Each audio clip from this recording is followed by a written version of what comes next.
Hello everyone, good morning and welcome back to my channel daily blog. আর ইন্দ্রাণী চ্যানেলে তোমাদের সবাইকে অনেক অনেক ভালোবাসা ও স্বাগত জানাচ্ছি। আমি ইন্দ্রাণী চলে এসেছি তোমাদের সাথে আবারও একটা নতুন ব্লগ শেয়ার করতে। আশা করছি এই ব্লগটা তোমাদের ভালো লাগবে। আর ব্লগটা যদি তোমাদের ভালো লাগে তো প্লিজ একটা লাইক করে দিও। আর নতুন বন্ধুরা তোমরা প্লিজ আমার চ্যানেলটা সাবস্ক্রাইব করে আমার পাশে থেকো। তো দেখো, এখানে গাছগুলোতে জল দিচ্ছিলাম আর এখানে দেখলাম কি টাইম ফুল গাছে অনেকগুলো কড়ি এসেছে। তো এখন যেহেতু 7টা মতো বাজে, তো এটা তো 9টার দিকে ফোটে, তো সেই কারণে এখনও ফুলগুলো ফোটেনি। আর এখানে দেখো একটা নীলকণ্ঠ গাছের চারা উঠেছে।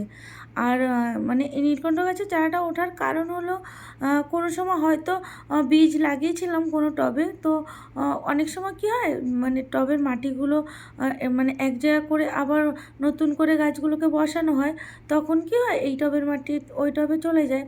তো সেই কারণেই হয়তো ওই বীজগুলো এই টবে চলে এসেছে। তো এখানে দেখলাম যে ওই চারা উঠেছে একটা। আর টাইম ফুল গাছগুলো না অনেক কালারের ছিল, জানো না ফুলগুলো। হলুদ ছিল, পিঙ্ক ছিল, সাদা ছিল। তো এখন মানে পিঙ্ক কালারের দুটো কালার ছিল, একটা মিষ্টি কালার ছিল আর একটা ডিপ পিঙ্ক ছিল। তো কি হয়েছে, মানে ওই গাছগুলো মারা যে না, এখন ওই সাদা কালারটা আর ওই মানে মিষ্টি কালারটা রয়েছে, রানী কালারটা মানে প্রপার নেই। তো ওইগুলোই এখন ফোটে, ওই দুটো কালারই ফোটে। তো এখানে দেখো এই যে আমার জন্য খাবার রেডি করে নিয়ে চলে এসেছি। আর তার আগে আমি তো দেখলে যে কেলগস দিয়ে দুধ দিয়ে খেয়ে নিলাম। তো ওটা তো মাম্মা খায় না, খেতে চায় না। তো এখানে মাম্মাকে ওই দুধ বিস্কিট খাওয়াচ্ছিলাম। আর একটু কলা কেটে নিয়েছি, তো সেটা ওকে খাওয়ানোর চেষ্টা করছি, তো খাচ্ছিল না। ওকে ওই মানে তারপরে ওই দুধ বিস্কিটের সাথে মানে অল্প অল্প করে দিয়েছি, তো খেয়েছে। কি হয় জানো তো, পাকা কলাটা ওকে দেওয়ার মেইন কারণ হলো ওর পটিটা একটু শক্ত হয়, তো সেই কারণেই কলাটা খাওয়াতে চাই, কিন্তু খেতেই চায় না, জানো না। তো এখন যদিও একটু একটু খায়, মানে আরও ছোটো যখন ছিল তখন তো খেতেই চাইতো না, মুখে পড়লেই ওক ঠেলে দিত। তো এদিকে আমিও খেয়ে নিয়েছি আর মাম্মাকেও খাওয়ানো হয়ে গেছে। তারপরে আমি ঘর দুয়ার পরিষ্কার করে ঝাড় দিয়ে মুছে সমস্ত কিছু মানে বাসি কাজকর্ম কমপ্লিট করে এখানে স্নান করে চলে এসেছে। আর যা গরম পড়েছে এই কটা দিন ধরে, সকালবেলা যেন না একটুখানি কোনো কাজ করতে পারছি না, ঘেমে অস্থির হয়ে যাচ্ছি। তো সেই কারণে সকালেই ভাবলাম যে একবার স্নান করে নিই, পরে আবার একবার করে স্নান করে নেব। তো এখন এই স্নান করে নিয়েছি, স্নান করে নিয়ে এখানে চলে এসেছি ওই চুলগুলোকে বেঁধে নেব আর ওই সিঁদুর টিঁদুর পরে নেব। তো সেই কারণে আর এখানে এই যে মাম্মা দেখো দুষ্টুমি করছে। তো ওর বাহানা হলো এখানে ওকে আয়নাতে মানে আয়নার সামনে উঠিয়ে দাঁড় করাতে হবে, যেহেতু ও দেখতে পায় না আর ছোটো মানুষ, তো সেই কারণে উপরে দাঁড় করাতে হয়, ওই আয়নার মধ্যে ওকে দেখবে আর এটাই ওর মানে মজা। তো সেটাই ওকে কিছুক্ষণ একটু দাঁড় করিয়ে দিলাম, ও একটু দেখলো, মজা পেলো, এই আর কি।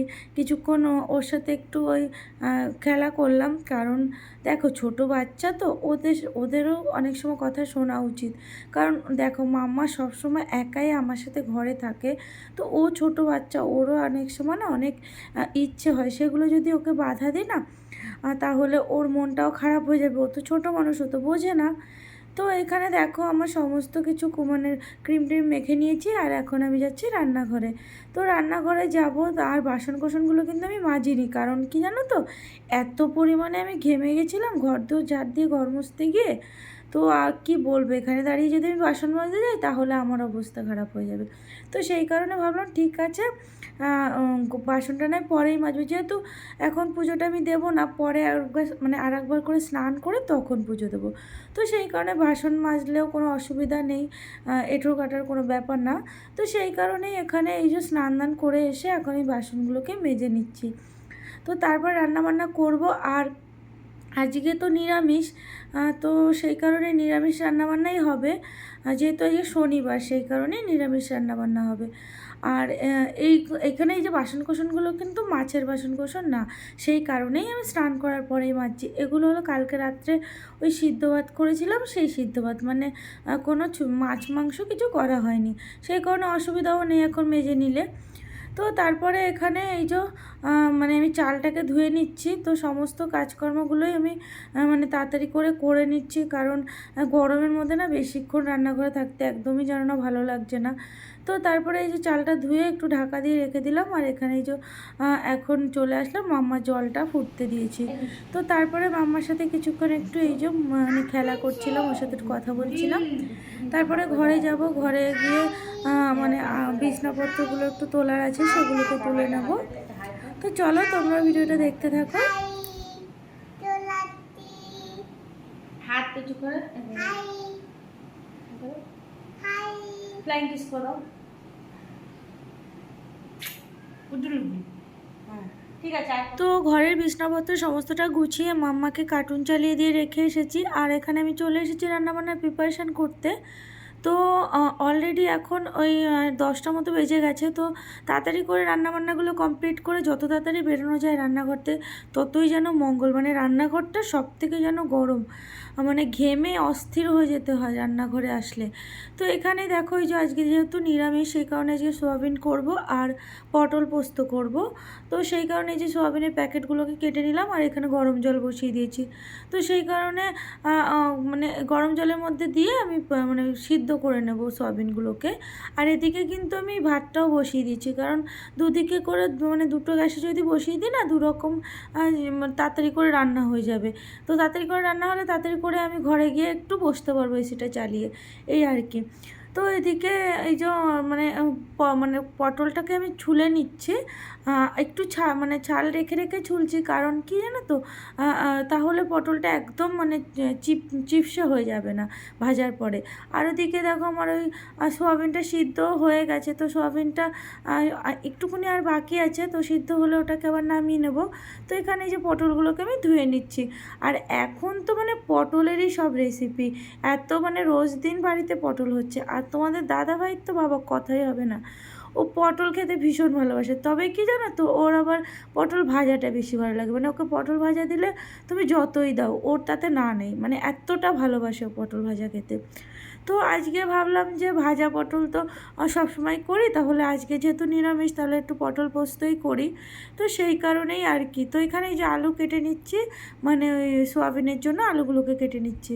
তো এখানে এই যে আলুগুলোকে আমি ধুয়ে নিচ্ছি, আর সোয়াবিনগুলোকেও ধুয়ে রেখেছি আমি, দেখো। তবে কী হয়েছিল, ঠান্ডা হয়নি বলে জলটাকে মানে ওই চিপে নিতে পারিনি। তো এখন ওই যে চিপে নিচ্ছি জলগুলো।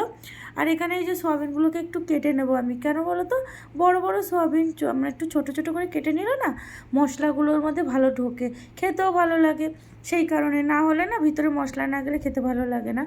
তো এখানে এই যে একবারে আমি অনেকটা তেল দিয়ে নিয়েছি। কী করেছি, প্রথমে এই যে আলুগুলোকে ভেজে নেব, তারপরে পটলগুলোকেও ভেজে তুলে নেব, তারপর সোয়াবিনটা ভেজে নেব। কারণ পটলগুলোকে আগে ভেজে নিচ্ছি, তার কারণ হলো সোয়াবিনটা দিলে না একদম তেল টেনে নেবে। তো সেই কারণে আলুটাকে আগে ভেজে নিচ্ছি, তারপর পটলটা ভাজবো, তারপরে সোয়াবিনটা ভেজে একবারে মানে সোয়াবিনের ঝোলটা বসিয়ে দেবো। তো এদিকে দেখো তোমাদের সাথে কথা বলতে বলতে ভাতটাও হয়ে গেছে। আর ভাতটা হয়ে গেছে, ভাতটাকে আমি উপরও দিয়ে দিলাম। তো এদিকে আলুটাও আমার ভাজা হয়ে গেছে, আলুটাকে এখন নামিয়ে নিচ্ছে, তারপরে পটলটা ভেজে নেবো। আর পটলটা ভাজা থাকলে কী হবে, তরকারিটা নামিয়ে আমি পোস্তটাকে পেস্ট করে দিয়ে দিলে, পটলগুলো দিয়ে দিলে, ব্যাস আমার রান্না কমপ্লিট।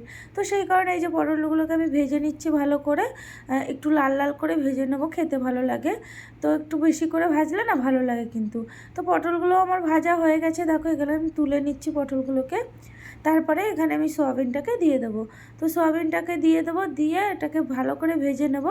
তারপরে এখানে এই যে একটু গুঁড়ো মশলা দিয়ে টমেটো দিয়ে একটু মাখা মাখা করে রান্না করে নেব। তো সোয়াবিনটা খেতে তোমাদের দাদাভাইও ভালোবাসে, আমারও ভালোই লাগে। তবে সেরকম একটা আমাদের বাড়িতে সোয়াবিন করা হয় না। তো আজকে মানে অনেক দিন পরে বলতে পারো সোয়াবিনটা বললাম তোমাদের দাদাভাইকে যে সোয়াবিন নিয়ে এসো, তো সোয়াবিন খাবো, সেই কারণেই মানে সোয়াবিনটা করা। তো এখানে সোয়াবিনটাও আমার ভাজা হয়ে গেছে, ওটাকে আমি তুলে নিচ্ছি। আর তারপরে এখানে এই যে একটু তেল দিয়ে দেবো, তেল দিয়ে আমি টমেটো দিয়ে সমস্ত গুঁড়ো মশলা, জিরে গুঁড়ো, একটু মানে কাশ্মীরি লঙ্কার গুঁড়ো, এইসব দিয়ে একটুখানি ওই মশলাটাকে কষিয়ে নিয়ে তারপরে সোয়াবিনটা দিয়ে দেবো। তো এই ভিডিওটা তো শনিবারের, তবে এই ভিডিওটা রবিবার পোস্ট করার কথা। তবে কি হয়েছে জানো তো, মানে রবিবার দিনটা এতটা মানে কারেন্টে জ্বালিয়েছে, তোমাদের কি বলবো, মানে জ্বালানো কি বলবো তোমাদের, সারাটা রাত্রের কারেন্ট ছিল না, মানে শনিবার রাত থেকে আর সারা রাত্রের কারেন্ট ছিল না। ইনফ্যাক্ট ভোর রাত্রে কারেন্ট এসেছে। তারপরে আবার গেছে কারেন্ট, মানে রবিবার দিন পুরো দিনটা কারেন্টে জ্বালিয়েছে, আর শনিবার দিন তো পুরো রাতটা, মানে কি বলবো তোমাদের, একটু ঘুমাতে পারিনি। মাম্মা তো ঘেমে জল হয়ে যাচ্ছে, আমরা তো ঘেমে যাচ্ছি, আর ও তো ছোটো মানুষ, ও এত পরিমাণে ঘেমে যাচ্ছে, ওকে আমি তো হাওয়া করে যাচ্ছি, আমার এত ঘুম পেয়েছে আর ঘুমাতেও পারছি না। যদি ঘুমিয়ে পড়ি ওকে হাওয়া করতে পারবো না। ও ঘুমাচ্ছিল, কিন্তু তার মধ্যে ওকে যদি হাওয়াটা বন্ধ করে দিই ও তো উঠে যাবে। তো হাত পাকা মানে দিয়ে সারা রাত্রি জানো না ওকে হাওয়া করেছি, মানে এভাবে বসে বসে। আর তোমাদের দাদাভাইও ঘুমাতে পারেনি একদম, মানে একদম ঘুমাতে পারেনি। আর রবিবার দিন ওর অনেকটা ভোরে বেরোতে হয় দোকানে, তো ওই 5:30 5:30 প্রায়। তো ও একদম ঘুমাতে পারেনি, ওর শরীরটাও ভালো লাগছিল না না ঘুমাতে পেরে। তবে রোববার দিন দোকানে এতটা চাপ থাকে। তো যাই হোক, তো সেই কারণে সকালবেলা আমি যাও একটু ঘুমিয়েছিলাম, কারণ কারেন্ট চলে আসার পরে একটু ঘুমিয়েছিলাম আমি আর মাম্মা। তো তোমাদের দাদাভাইয়ের আর ঘুমের সৌভাগ্য হয়নি, বাড়িতে এসেও ঘুমাতে পারিনি, যেহেতু কারেন্ট দিনের বেলাও গেছে। তো কী কষ্ট যে ওর হয়েছে সেটা শুধু ওই জানে, আর আমি তো ফিল করতে পারছিলামই। তো সেই কারণেই মানে কারেন্টটা না থাকায় না একদমই আমি বসে একটা জায়গায় যে ভিডিওটা এডিট করব সেটাও করে উঠতে পারছিলাম না। মাম্মা বিরক্ত করছিল, এদিকে ফোনে চার্জ ছিল না, মানে এই সমস্ত কিছু মিলিয়ে ভিডিও এডিট করে উঠতে পারিনি, আর ভিডিও আপলোডও করা হয়নি। তো এখানে দেখো এই যে রান্নাবান্না আমার সমস্তটা হয়ে গেছে, আর এখন আমি এই যে মাম্মাকে একটু খাইয়ে নেব। আর পটলটার মধ্যে না আমি একটু দুধ দিয়েছিলাম, দুধ দিলে না টেস্টটা খুব ভালো আসে। তো সেটা আর তোমাদের দেখানো হয়নি, তো ভাবলাম তোমাদের বলে দিই। তো পোস্তটা দিয়ে মানে কষিয়ে নিয়ে মানে পটলটা দিয়ে দিয়েছিলাম, তারপরে নামানোর আগে একটুখানি দুধ দিয়ে ভালো করে নেড়ে চেড়ে তারপর নামিয়ে নিয়েছি। ভালোই কিন্তু টেস্টি হয়েছিল খেতে। তো এখানে এই যে সয়াবিনটা দিয়ে মাম্মাকে খাইয়ে দেবো, আর পোস্তটা দিয়ে ওকে এখন খাওয়াবো না, কারণ ওটা একটুখানি ঝাল হয়ে গেছে, ও নাও খেতে পারে। তো পরে দেখি যদি খাবে, তো আপাতত ওকে এটা দিয়েই খাইয়ে দিই, সয়াবিনটা দিয়ে। তো ওকে এখন এই যে খাওয়াতে নিয়ে যাচ্ছি আমি ঘরে, ও টিভি দেখছে। এখন ওকে খাইয়ে নেবো, খাইয়ে যাব আমি স্নান করতে, কারণ অলরেডি প্রচণ্ড ঘেমে গেছি আমি, আর তাছাড়াও পুজো দিতে হবে। তো রান্নাবান্না তো কমপ্লিট হয়ে গেছে, এখন স্নান করে এসে পুজো দিয়ে নেবো। তো দেখো এখানে আমি স্নান করে চলেও এসেছি, আর এখানে এই যে পুজো দিচ্ছি আমি। তো পুজো দেওয়ার পরে আমি খেয়ে নেবো, আর তার মাঝখানে তোমাদের দাদাভাইও বাড়ি চলে এসেছিলো, ওকেও খেতে দিয়ে দিয়েছিলাম, ও খেয়ে নিয়েছে, খেয়ে ও শুয়ে পড়েছে। আর মাম্মাকেও কিন্তু আমি ঘুম পাড়িয়ে দিয়েছি জানো তো, যেহেতু ও সকালে ঘুমের থেকে ওঠার পরে আর ঘুমায়নি, তো সেই কারণেও এখন ঘুমিয়ে পড়েছে। এভরিওয়ান, যদিও এখন ইভিনিং না, এখন বাজে রাত্রি 8:30টার মতো। আর এখানে দেখো আমি চলে এসেছি রাত্রিবেলা খাওয়া দাওয়ার প্রিপারেশান করতে। যদিও সমস্ত রান্নাবান্না রয়েছে দুপুরের, তবে তোমাদের দাদাভাইয়ের ওই যে পটল ভাজা খেতে ভীষণ পছন্দ, তো সেই কারণে আমাকে বললো যে একটু পটল ভেজে দাও। তো এখানে সয়াবিনের তরকারি রয়েছে, এদিকে পটল পোস্তটাও রয়েছে। তবে পটল পোস্তটা তোমাদের দাদাভাই হয়তো খাবে না, ও বললো আমি আর খাবো না, তুমি আমাকে পটল ভেজে দাও। তো সেই কারণে ওকে পটলটাকে আমি এখানে ভেজে দিচ্ছি, আর যা তরকারি আছে সেগুলো দিয়ে আমি খেয়ে নিতে পারবো। ও পটল ভাজা দিয়েই শুধু ভাত খেয়ে নিতে পারবে, জানো না এতটা ভালোবাসে। তো চলো ভিডিওটা আজকের মতো এখানেই শেষ করছি। ভিডিওটা ভালো লাগলে অবশ্যই একটা লাইক করে দিও। তো চলো তোমরা সবাই সুস্থ থেকো, ভালো থেকো, আবারও চলে আসবো নতুন একটা ভিডিও নিয়ে তোমাদের সাথে শেয়ার করতে।